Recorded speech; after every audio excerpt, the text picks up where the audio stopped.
जय जगन्नाथ आपको आम यूट्यूब चैनल जो ओडिया लाइव जेके सिक्रेशन के को पुणी थे स्वागत देखा आज आम देखा द्वितीय अध्याय आमर केतक आबद्ध चित्र विषय देखा आबद्ध चित्र यहाँ आमर Eklavya EMRS preparation EMRS and Biju Patnaik model residential school prepare कराई ठीक अच्छे जो मैंने क्लास 5 और 8 अच्छा समस्त देखो क्लास 5 एंड 8 ठीक अच्छे देखो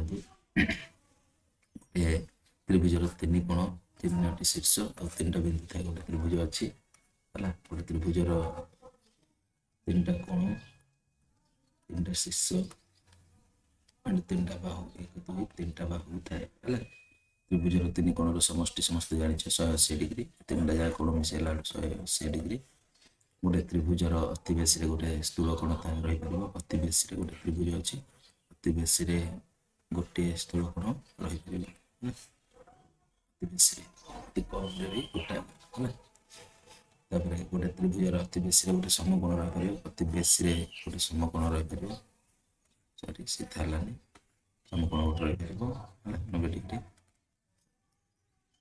गोटे त्रिभुजर अति बेसी 3टा सूक्ष्म कोण रही पार गोटे त्रिभुज अच्छी तार अति बेसी केतटा सूक्ष्म कोण 3टा रही पार गोटे त्रिभुजर अति कम रे 2टी सूक्ष्म कोण रही कमटा 2टा अति कमटा 2टा देख अति कमटा 2टा माने एटा स्थूल कोण हेले 2टा सूक्ष्म कोण बुझिपारलो दृष्टिहीन पिला माने ब्रेल स्लेट और स्टाइल्स बा लेखन व्यवहार कर ब्रेल लिखा जाए देखिए एमती टपा टपा हो बही जाग आस बड़ बड़ बही जाग लार्ज बुक छड़ा व्यवहार कर ब्रेल स्लेट कहुए कणा कणा हो स्टाइलिश लेखनी व्यवहार कर तीन बाहु द्वारा आबद्ध क्षेत्र को आम त्रिभुज बोली कहवा 3टा बाहु द्वारा जो चित्रटी हो क्षेत्रटी हो त्रिभुज बोली कही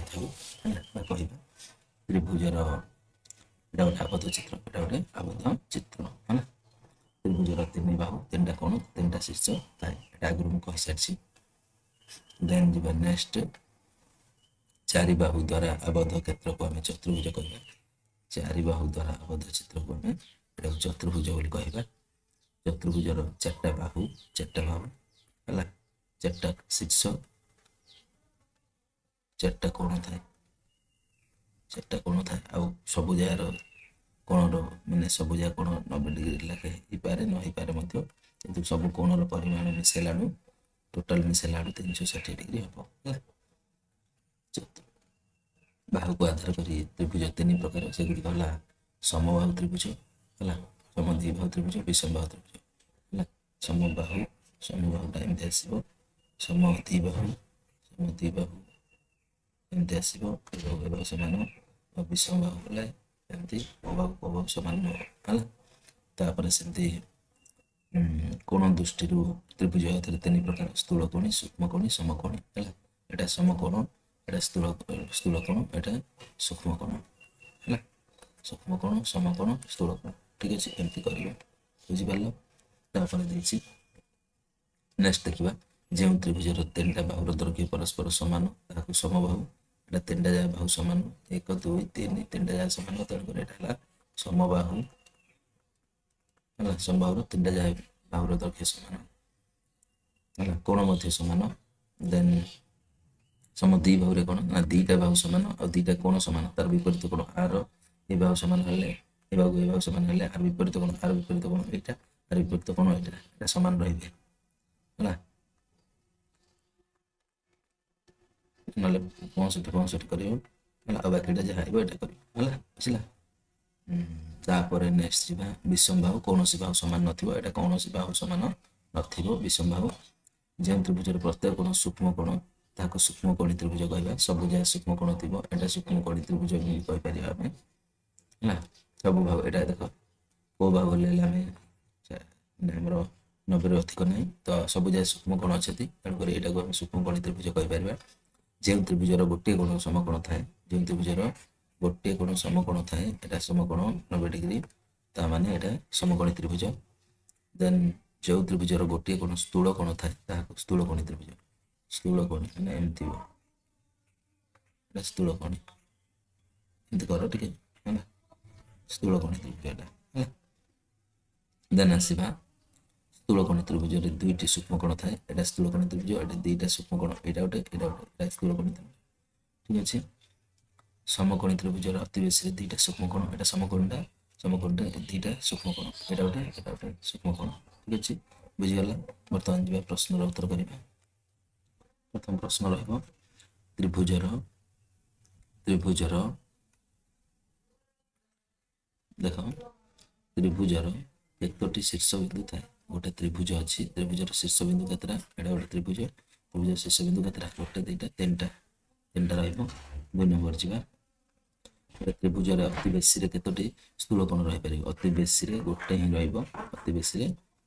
ରହିବ, ହେଲା।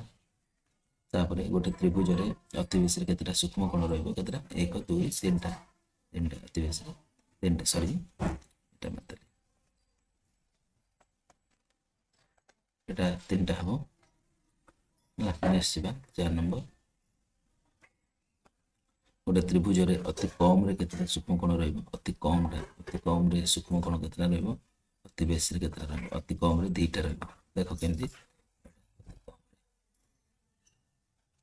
ହେଲା, ତ ଏଇଟା ସ୍ଥୂଳକୋଣ ହେଲେ ଏ ଦୁଇଟା ସୂକ୍ଷ୍ମକୋଣ, ସେମିତି ଏଇଟା ସମକୋଣ ହେଲେ ହେଲା, ସମକୋଣ ହେଲେ ଏ ଦୁଇଟା ସୂକ୍ଷ୍ମକୋଣ, ମାନେ ଅତି କମରେ 2ଟା।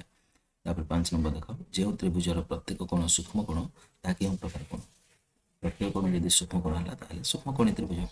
ତାପରେ ଯେଉଁ ତ୍ରିଭୁଜର ଯେକୌଣସି ଦୁଇଟି ବାହୁର ଦୈର୍ଘ୍ୟ ସମାନ ହେଲେ ତାହା କେଉଁ ପ୍ରକାର ତ୍ରିଭୁଜ? ସମଦ୍ୱିବାହୁ। ଦୁଇଟା ଯଦି ବାହୁ ସମାନ ହେଲା ତାମାନେ ସମଦ୍ୱିବାହୁ, କୋଣ ଦୁଇଟା ବି ସମାନ ରହିବ। ତାପରେ ଯେକୌଣସି ତ୍ରିଭୁଜରେ କୌଣସି ବାହୁର ଦୈର୍ଘ୍ୟ ଅନ୍ୟ ବାହୁର ଦୈର୍ଘ୍ୟ ସହ ସମାନ ହେଲେ ତାହା କେଉଁ ପ୍ରକାର ତ୍ରିଭୁଜ ବୋଲି ସେ ପଚାରିଛି। ଏଇଟା ସେ କହିଛି ସମାନ ନହେଲେ ହେଲା, ସମାନ ନହେଲେ ମାନେ ବିଷମବାହୁ ତ୍ରିଭୁଜ। କୌଣସି ବାହୁ ଯଦି କାହାକୁ ସମାନ ହେଲାନି ତାମାନେ ଏଟା ବିଷମବାହୁ ତ୍ରିଭୁଜ ହବ। ଫର ଏକ୍ସାମ୍ପଲ ଦେଖ, ଏଟା 2 ଏଟା 3 ଏଟା 4, ତାମାନେ କୌଣସି ବାହୁ ସମାନ ହେଲେନି, ତେଣୁକରି ବିଷମବାହୁ ହେଲା। ନେକ୍ସଟ ନମ୍ବର ଦେଖ, ତ୍ରିଭୁଜର ବାହୁ ତିନୋଟିର ଦୈର୍ଘ୍ୟ ପରସ୍ପର ସମାନ ହବ, ବାହୁ 3ଟା ସମାନ ହବ ପରସ୍ପର, ଏ ବାହୁ ସମାନ ହବ, ସମାନ ହେଲେ ତାହା କେଉଁ ପ୍ରକାର ଥିବ? ସମବାହୁ ତ୍ରିଭୁଜ। ସବୁ ବାହୁ ସମାନ ହେଲେ ସମବାହୁ, କୋଣ 3ଟା ମଧ୍ୟ ସମାନ ରହିବ ହେଲା। ନେକ୍ସଟ ଯିବା, ନେକ୍ସଟ କ୍ୱେଶ୍ଚିନ୍ ଦେଖ, 9 ନମ୍ବର ଦେଲା, ବାହୁର ଦୈର୍ଘ୍ୟ ଅନୁଯାୟୀ ତ୍ରିଭୁଜ କେତେ ପ୍ରକାର? ବାହୁର ଯଦି ଆମେ ଦୈର୍ଘ୍ୟ ଅନୁଯାୟୀ ଦେଖିବା ତାହେଲେ 3 ପ୍ରକାର। କଣ କଣ? ସମବାହୁ, ସମଦ୍ୱିବାହୁ,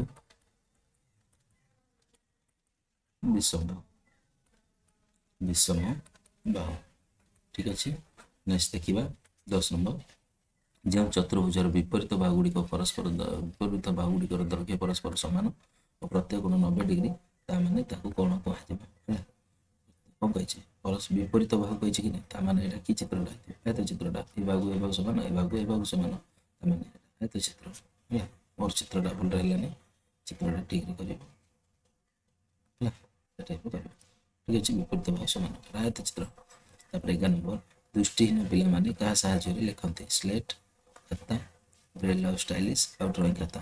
ବ୍ରେଲ ସ୍ଲେଟ ଆଉ ଷ୍ଟାଇଲିସ୍, ଏଇଟା ହବ 3 ହବ ଉତ୍ତର। ନେକ୍ସଟ ଦେଖ 12 ନମ୍ବର, 3 ବାହୁ ଦ୍ୱାରା ଆବଦ୍ଧ କ୍ଷେତ୍ରକୁ ଆମେ କଣ କହିବା? ତ୍ରିଭୁଜ। 3ଟା ବାହୁ ଥିଲେ ତ୍ରିଭୁଜ। ତାପରେ ଦେଖ 4 ବାହୁ ଦ୍ୱାରା ଆବଦ୍ଧ ଚିତ୍ରକୁ ଆମେ କହିବା ଚତୁର୍ଭୁଜ। ହବ ଏ ହବ ଉତ୍ତର। ନେକ୍ସଟ ଦେଖିବା 14 ନମ୍ବର, ଚତୁର୍ଭୁଜରେ କେତେଟା ଶୀର୍ଷ ବିନ୍ଦୁ ଥାଏ? ଚତୁର୍ଭୁଜରେ 4ଟା ଶୀର୍ଷ ବିନ୍ଦୁ ଥାଏ। ତାପରେ 15 ନମ୍ବର, ଚତୁର୍ଭୁଜରେ କେତୋଟି କୋଣ ଥାଏ? 4ଟା। ହଁ, ଶୀର୍ଷ ବିନ୍ଦୁ ଦେଖିବା ଏଇଟା କୋଣ ଦେଖିବା ଏଇଟା ଠିକ ଅଛି, 4ଟା। ଠିକ ଅଛି। 16 ନମ୍ବର ଦେଖ, ଯେଉଁ ଚତୁର୍ଭୁଜର ଯେକୌଣସି ଗୋଟିଏ କୋଣର ସ୍ଥୂଳକୋଣ ହେଲେ ତାହା କେଉଁ ପ୍ରକାର ତ୍ରିଭୁଜ? ଯେଉଁ ତ୍ରିଭୁଜର ଯେକୌଣସି ଗୋଟିଏ କୋଣ ସ୍ଥୂଳକୋଣ ହେଲା ସ୍ଥୂଳକୋଣୀ ତ୍ରିଭୁଜ। ଯେଉଁ ତ୍ରିଭୁଜର ଯେକୌଣସି ଗୋଟିଏ କୋଣ ସମକୋଣ, ଯଦି ଗୋଟେ କୋଣ ସମକୋଣ ହୁଏ, ତାମାନେ ଯଦି 90 ଡିଗ୍ରୀ ହୁଏ ତାହେଲେ ସମକୋଣୀ ତ୍ରିଭୁଜ ହେଲା, ସରି ତ ସମକୋଣୀ ତ୍ରିଭୁଜ। ନେକ୍ସଟ ଦେଖ